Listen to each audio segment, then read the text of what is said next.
Hi Eric, I'm Laurie, I'm your nurse. I'm going to teach you how to use the Breg Polar Ice machine for your knee, and I'm also going to show you how to use it with an immobilizer brace if you need one. We give you some paperwork. This will be in your folder upon discharge, and then this pamphlet. It goes over everything I'm explaining to you, and on the side of your machine also has how to use it in case you need to reference it at home. The first thing you do is you're going to take your pad, and it's all Velcroed, and it's the Breg Ice Pad. You're going to have either a pair of thinner type pants or a t-shirt type material between the skin and the pad, and that protects your skin from getting any kind of redness or ice burn. This connects, and I usually tell my patients to keep this at the top so you can connect and disconnect on your own. These are Velcroed, and all you have to do is Velcro, lift your leg up, and bring it around, not too snug, but enough to keep it in place, and then the lower part. Okay? When you get up and connect and disconnect, you can keep this pad on rather than having to put it on and off all day long. Then you bring the ice cooler, and this opens, you put this, push the handle down, and lift this top off. And put it to the side. Inside of here, it shows you fill the top with ice and the lower line with water. You want to make sure that you keep the levels correct so that the machine performs correctly. You're going to get ice and fill it.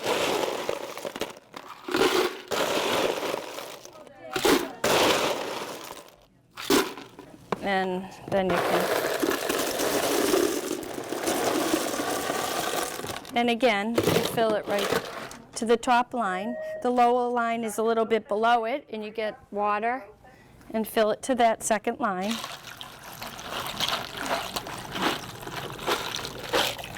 Okay? Then you're going to keep the Kodiak ice machine close to where the knee is. You don't want it on a high bureau on the floor because it helps the pump work more efficiently.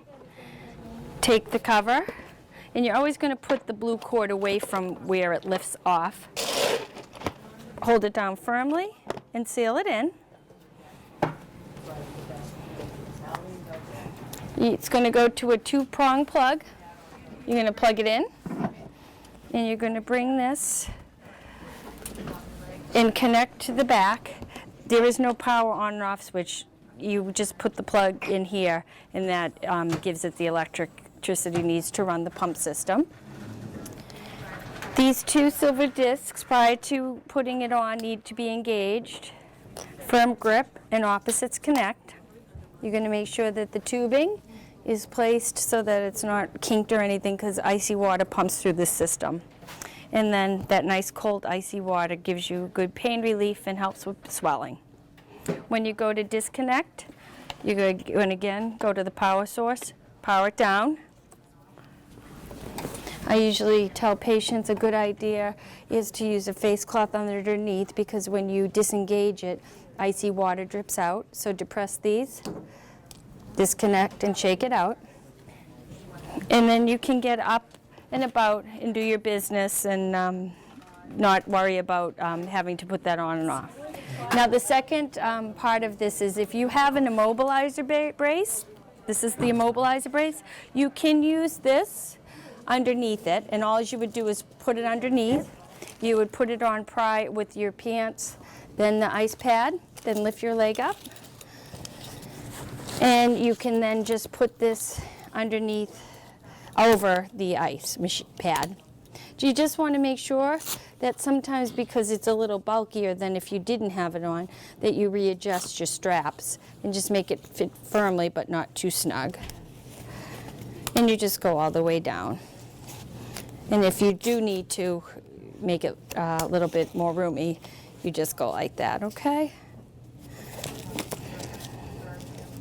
And then you have your ice machine, and then you connect as I showed you before, and it works.